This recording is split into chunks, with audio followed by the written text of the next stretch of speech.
नमस्कार। The follow up के रोजाना के इस लाइव में आप तमाम दर्शकों का स्वागत है। मेरा नाम संजय रंजन है और मेरे साथ इस लाइव डिस्कशन में द फॉलो अप के पॉलिटिकल एडिटर जितेंद्र कुमार और मेरे सहयोगी मनोज पांडे भी मौजूद हैं। बीते 3 दिनों से एक जो बड़ा सवाल बना हुआ था लॉ एंड ऑर्डर को लेकर के, जिस पर पक्ष और विपक्ष आपस में सदन के अंदर और सदन के बाहर भी भिड़ रहे थे, उस पे अमन साहू के एनकाउंटर के बाद क्या इस सवाल का अंत हो गया है?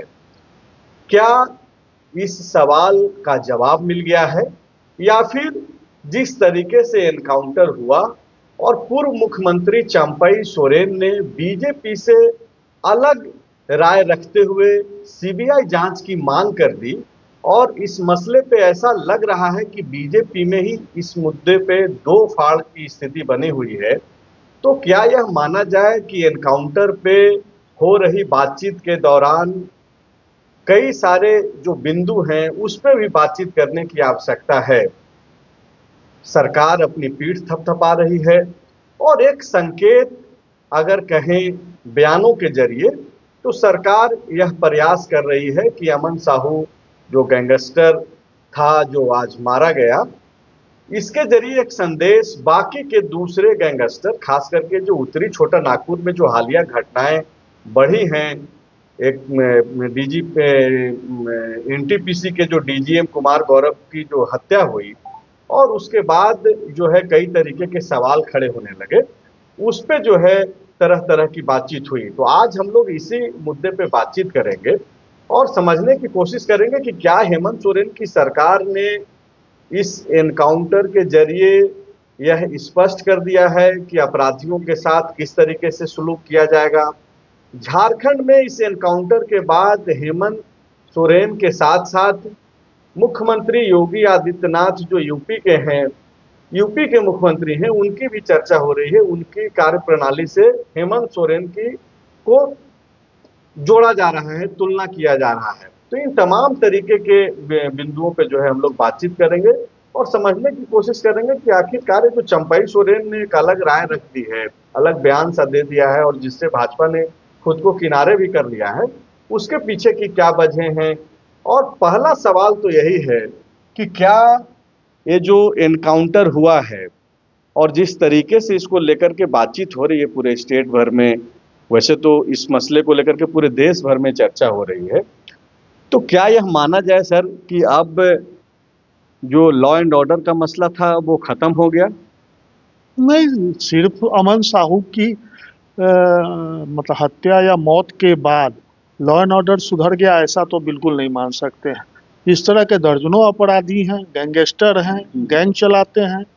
वो छोटा नागपुर का इलाका हो या कोयलांचल का इलाका हो, हर जगह इस तरह के लोग हैं। हाँ, ये बात आपने सही कही कि अमन साहू की हत्या के बाद और गैंगस्टर जो हैं वो अब थोड़ा सा अपने आप को संयमित, उनको रहने का एक संदेश मिल गया है।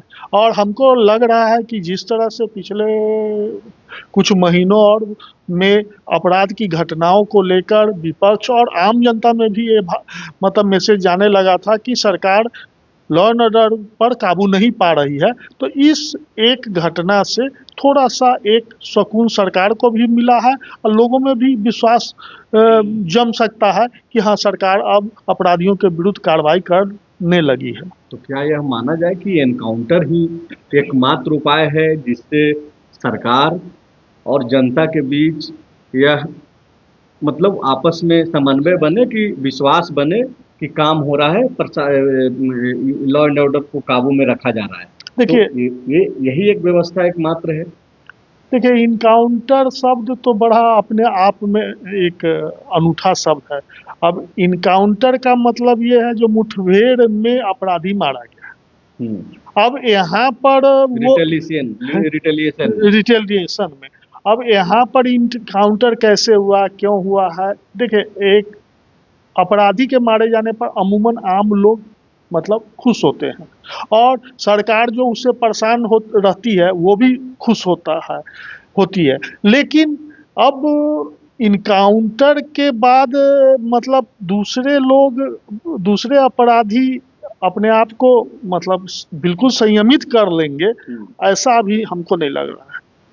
नहीं, मेरा सवाल ये है कि ठीक है, जनता खुश है, सोशल मीडिया पे उसका रिफ्लेक्शन भी देखने को मिल रहा है कि लोग लिख रहे हैं, ज़्यादातर एमएलए पक्ष के हों या विपक्ष के हों, वो भी जो है इस पे मतलब सुर में सुर मिलाते रहे। चंपई सोरेन को अगर छोड़ दिया जाए तो भाजपा में मैक्सिमम जो है लोग यह दिखे कि मतलब कोई ऐसा विरोधाभास नहीं देखा। चंपई सोरेन चूंकि बड़ा चेहरा है और यही वजह है कि हमको लिखना पड़ा कि भाई भाजपा में दो फाड़, दो राहे पे जो है मतलब ये लोग चल पड़े हैं। बाबूलाल मरांडी कुछ और बोल रहे हैं, चंपई सोरेन कुछ और बोल रहे हैं। लेकिन सवाल मेरा यही है कि क्या इनकाउंटर जो है वही अब एकमात्र उपाय है, और क्या इनकाउंटर से ही लॉ एंड ऑर्डर की समस्या पे काबू पाया जा सकता है, या फिर इतना बड़ा सिस्टम है, कानून है, कोर्ट है, जेल है, मतलब क्या सारा व्यवस्था मतलब जब फेल हो जाएगा तब तो अंतिम में इस तरीके का उपाय एक बचेगा। हाँ, ये बात सही है। मतलब इनकाउंटर तो अंतिम विकल्प कभी नहीं हो सकता है और न होना भी चाहिए। प्रजातांत्रिक देश में इस तरह इस तरह का मतलब आप एक्ट नहीं कर सकते हैं। आपको आपका प्रशासन है। अब जब प्रशासन के ऊपर बैठे लोग अगर कहते हैं खुद कि जेल से गैंगस्टर जो है सो रंगदारी मांगते हैं और वो मतलब अपना शासन चलाते हैं, उस स्थिति में थोड़ा हास्यास्पद स्थिति तो बनती है। लेकिन सरकार के पास न सिर्फ पुलिस है, खुफिया है, प्रशासन है, जेल में बंद है तो जेल में मतलब दुर्दांत कैदियों को रखने का एक अलग नियम है। और इन सब पर जब आदमी कुछ नहीं कर पा सकता है उसके बाद भी आप इनकाउंटर नहीं कर सकते हैं। इनकाउंटर कैसे कर देंगे?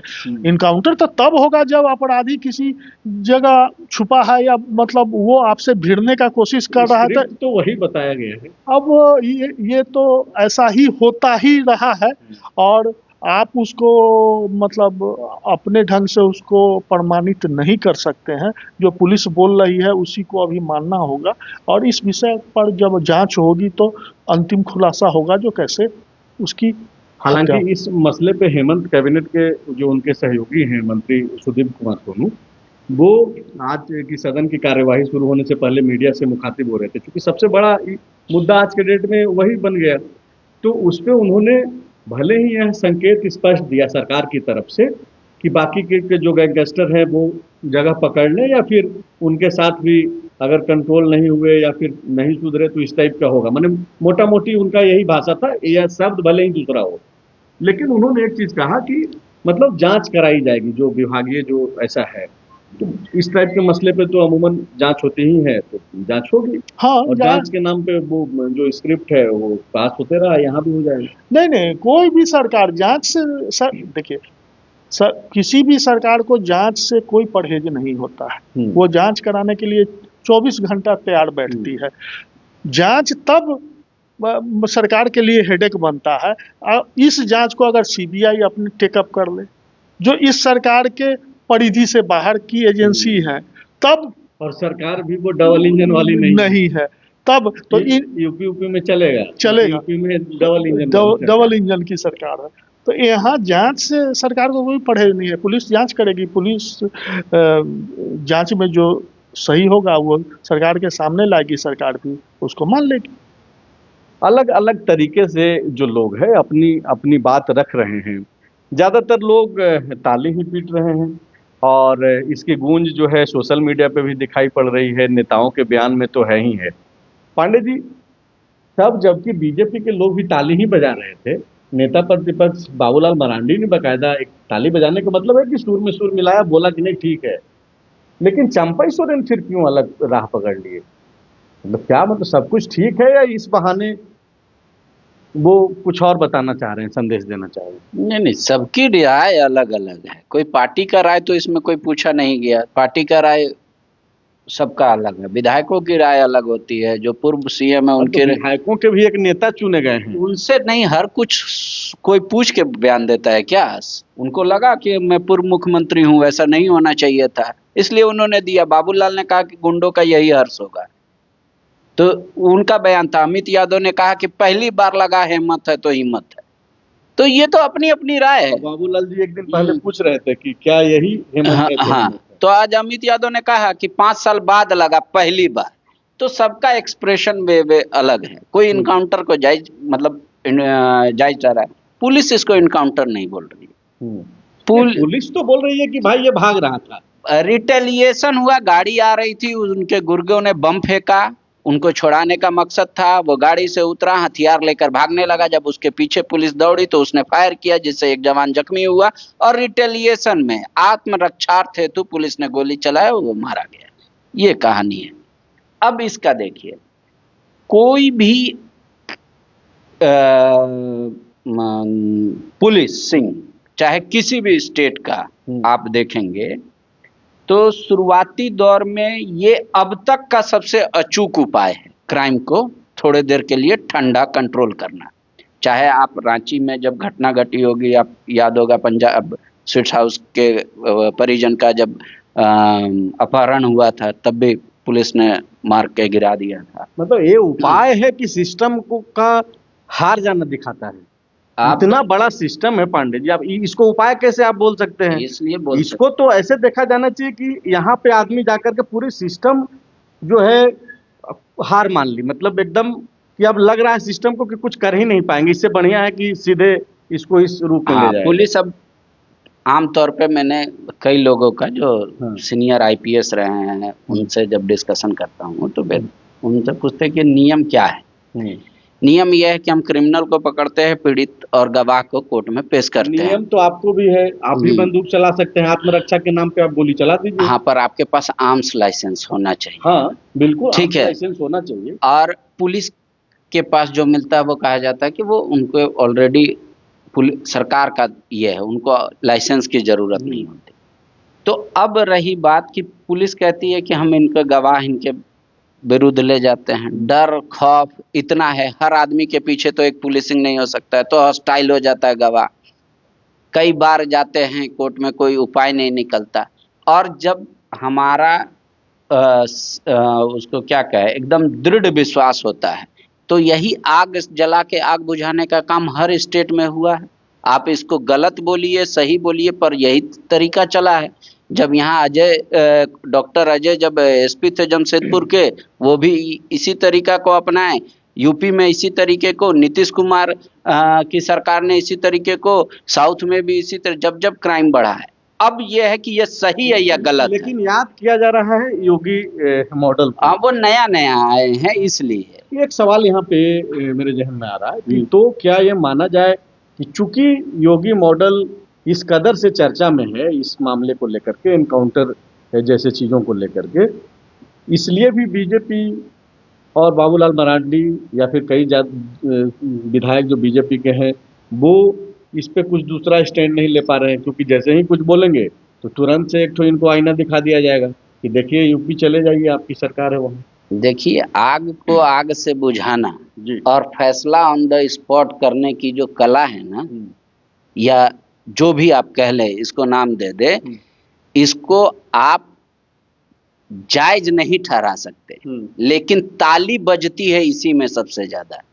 ताली तो भीड़ हत्या कर देती है, तो फिर मॉब लिंचिंग के लिए कानून क्यों है? हाँ, तो इसी वजह से होता है कि आपने जो किया। अब अगर कोई कहे, पुलिस ने तो बताया कि भैया वो गोली नहीं चलाते, भागते नहीं, तो हम भी अपने रक्षा में गोली नहीं चलाते। उनकी मौत, उसने भी गोली मारने के नियत से चलाई, हालांकि पुलिस को लग गई कहीं और, बच गया वो, और पुलिस ने भी मारा, वो मर गया। अब स्क्रिप्ट में मतलब हीरो तो वैसे भी तो फिल्म में, बॉलीवुड का फिल्म में भी जो हीरो तो बच ही जाता है, विलेन ही लास्ट में मारा जाता है। देखिए, मतलब 2-3 चीज बहुत क्लियर है जी। अब बड़ा अपराधी मारा जाता है, वो मारा कैसे गया, क्यों गया, इसको लोग नहीं देखते। उसके मारे जाने पर अमूमन लोगों को सुकून मिलता है। ये हम लोग भी मतलब बेचैन नहीं है उसके मारे जाने से। ऐसे किस्म के लोगों को तो समाज में, मेरा तो अपना मत है कि पनपने ही नहीं दिया जाए। अमन साहू जैसे लोग पैदा ही कैसे हो जाते हैं? वो तो सत्ता के संरक्षण से होते हैं, इसमें कहीं नो डाउट है। और मेरी जानकारी के अनुसार जो चंपई सोरेन ऐसे ही इसकी जांच की मांग नहीं कर रहे हैं। हमको लग रहा है कि वो मुख्यमंत्री रहे हैं। मुख्यमंत्री जब भी कोई मुख्यमंत्री के पद पर जब भी कोई बैठता है तो उसके पूरे स्टेट का क्राइम का लब्बो लुआब, क्रिमिनल, अपराधी, गैंगस्टर के बारे में जानकारी दी जाती है। संरक्षण कौन दे रहा है ये भी जानकारी? हाँ, सारा जानकारी दिया जाता है। उसका किससे मतलब पैक्ट है, किस राजनीतिक का संरक्षण है, किस पुलिस अधिकारी का संरक्षण है। तो हमको लगता है जो चंपई सोरेन को कुछ न कुछ जानकारी है, इसीलिए वो जांच की मांग कर रहे हैं। जो अमन साहू किसके संरक्षण में था पहले? कौन पैदा किया अमन साहू को कौन पैदा किया? आशीर्वाद से वो इतना बड़ा गुंडा बन गया। इसकी जांच हो, इसलिए वो मांग कर रहे हैं।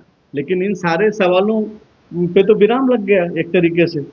हाँ, अब मरने के चंपई सोरेन को जब तालियों की गूंज इतनी है, जहाँ पे दर्शक से लेकर के कलाकार तक ताली बजा रहे हैं और एक आदमी चिल्ला रहा है, तो सुनेगा कौन? हाँ, नहीं सुनेगा। कभी कभी अकेला चना भी भाड़ फोड़ता है। और उनकी मांग पर कोई जांच हो जाए, जांच में कोई बात मतलब नई बात सामने आए तो कोई फिर नया खुलासा होगा। अपराध के जगत और राजनीतिक और अपराधी के बीच का जो संबंध होता है उसका एक ब्यूरोक्रेट्स भी। हाँ, ब्यूरोक्रेट्स भी।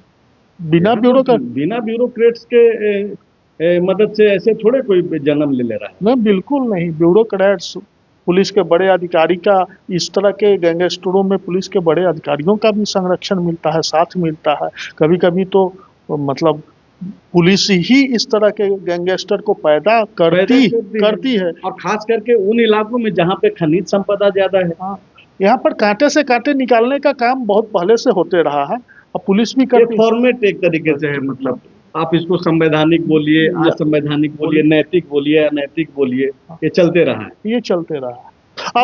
अब देखिए, अब सरकार के सामने में जो चुनौती है वो अमन साहू के जाने के बाद, जो आप शुरू में जिस बात को उठाए थे, अमन साहू के मरने के बाद क्या अब अपराध पर अंकुश लग जाएगा या फिर कोई नया गैंगस्टर पैदा होगा? अपराध की फिर घटनाएं 2, 4, 5, 10 दिन के बाद होने लगेगी। ये अब अगर नहीं हुई तो अब सरकार इस मामले में सफल है, और होने लगेगी तो समझिए जो सरकार। आप इसको ऐसे देखिए सर कि जो 3 दिन पहले जो हत्या हुई एनटीपीसी के डीजीएम का, उसको बकायदा क्रेडिट लिया गया कि भाई हमने मारा है, कोई दुबे करके कोई नया क्रिमिनल है या फिर पुराना, मैं उतना इतिहास नहीं जानता हूँ उसके बारे में, लेकिन वहाँ पे बोला गया, या कोई सिंह करके है, मैं अमन साहू का ही, अमन सिंह। अच्छा, अमन सिंह करके कोई नया गिरोह मतलब ये हो गया है, पैदा हुआ। तो सोचिए, तो इतना हिम्मत मतलब आता कहाँ से है कि भाई मतलब घटना हो उसका इल्जाम लेता है लोग।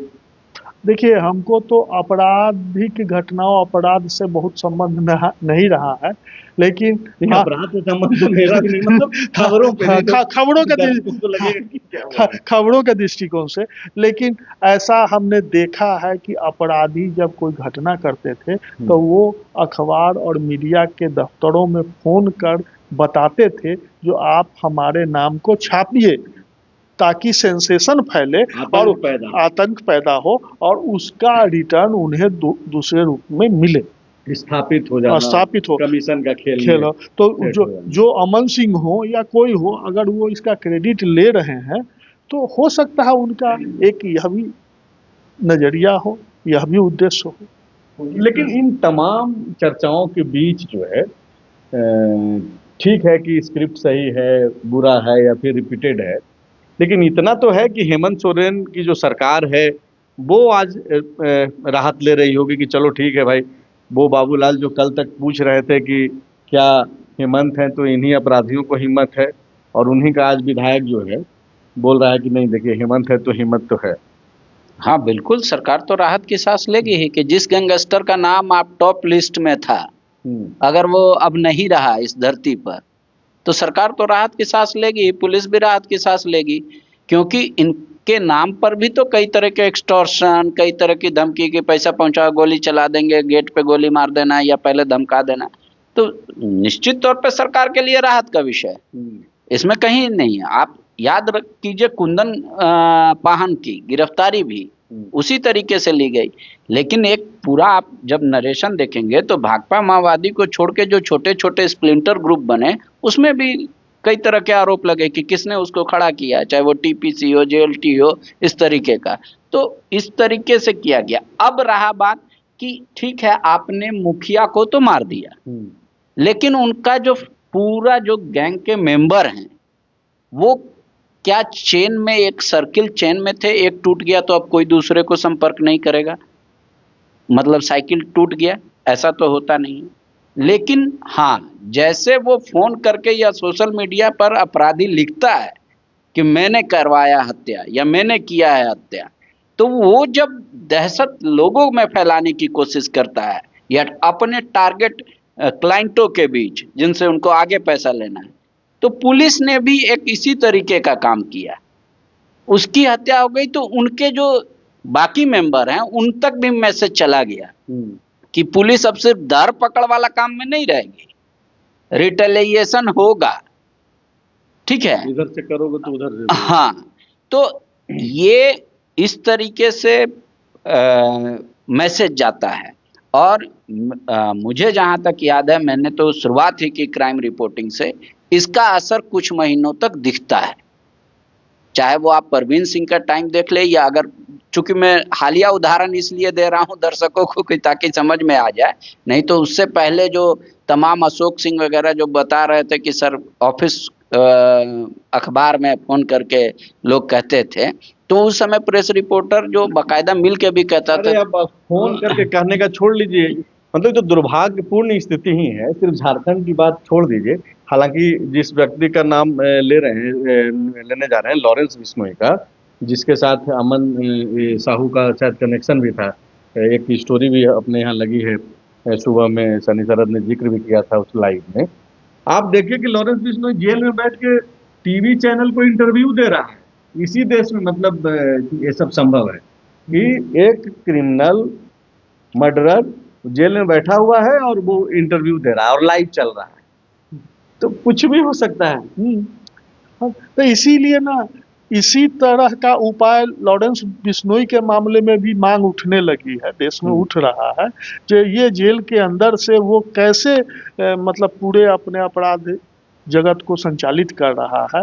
ये तो बिश्नोई के मामले में भी उठ ही रहा है। जेलों में होता क्या है, मतलब वहाँ क्रिमिनल को मतलब क्या, मतलब वहाँ पे एक प्लेटफॉर्म दिया जा रहा है। अगर डीजीपी भी खुद एक्सेप्ट कर रहे हैं, हालांकि जिन जिन क्रिमिनल्स का वो नाम ले रहे थे वो झारखंड से बाहर वो दूसरे जेलों में रह रहे थे, उन क्रिमिनल्स का उन्होंने नाम लिया। लेकिन अगर जेल के अंदर इस तरीके की व्यवस्था दे दी जा रही है, फोन वगैरह पकड़ाना तो आम सी बात हो गई है, तो मतलब क्या कोई कंट्रोल करने वाला कोई सिस्टम नहीं है कि भाई बाहर में ही सब इलाज करो? नहीं, मैं बताता हूँ इतना फिर खर्चा क्यों भाई? हाँ, आप जिस स्थिति की बात कर रहे हैं वो आदर्श स्थिति है। आदर्श स्थिति कभी आता नहीं दुनिया में, भारत का नहीं, मैं दुनिया के बोल रहा हूँ। दुनिया का हर क्राइम का ऑपरेशन जेल से ही होता है।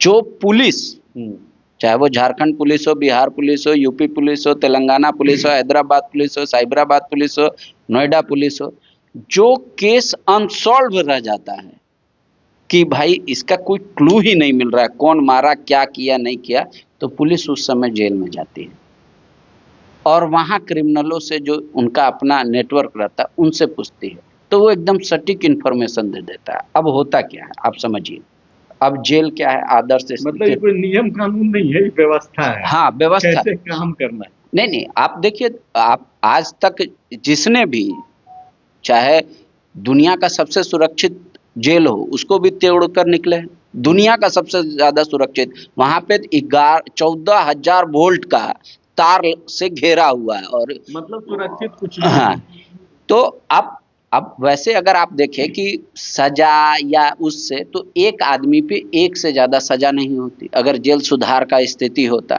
एक एक आदमी, अमन साहब पे आप देखिए कितने केस हैं। उसी तरीके से क्या होता है कि जैसे ही कोई नया जेल में कैदी गया, चेकअप हुआ, उसका पूरा मेडिकल हुआ, उसको सेल मिल गया, खूंखार है चाहे जो, जो जेल के एम्प्लॉय हैं, जेलर हैं, कैदी हैं, सिपाही हैं या जो भी हैं, उनके मन में भी एक डर रहता है। अब कई बार ये डर समझौते में तब्दील हो जाता है और कई बार ये इनकम का सोर्सेज हो जाता है।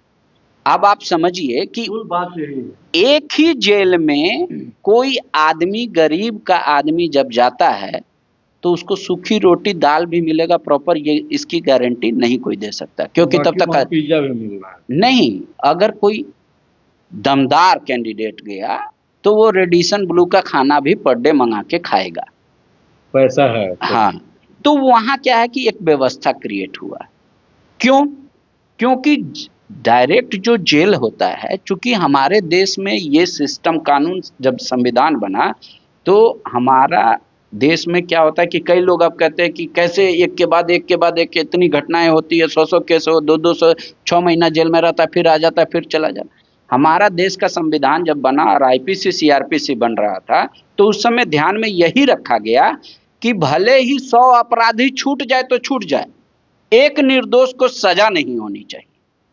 इसलिए हमारे देश का कानून जो है, सीआरपीसी आईपीसी जो था, अब तो बदल गया उसका नाम, ये करिए, उस समय ये दिया गया था कि जब तक अदालतें 100% यकीन नहीं कर लेंगी या उनको विश्वास नहीं हो जाएगा तब तक उनको। सी बात है कि जब पूरे विश्व भर में फांसी के ऊपर बातचीत होता है कि फांसी जो है अमानवीय है, क्योंकि इंसानों ने सब कुछ तो बना लिया लेकिन जीवन वो नहीं दे सकता है, न किसी का जीवन मतलब अगर जाना है तो बचा सकता है। तो इसमें बातचीत होता है कि फांसी मतलब इतना अमानवीय है कि अगर कहीं कहीं हो रहा है तो उस पर बातचीत होती है कि बंद हो जाना चाहिए।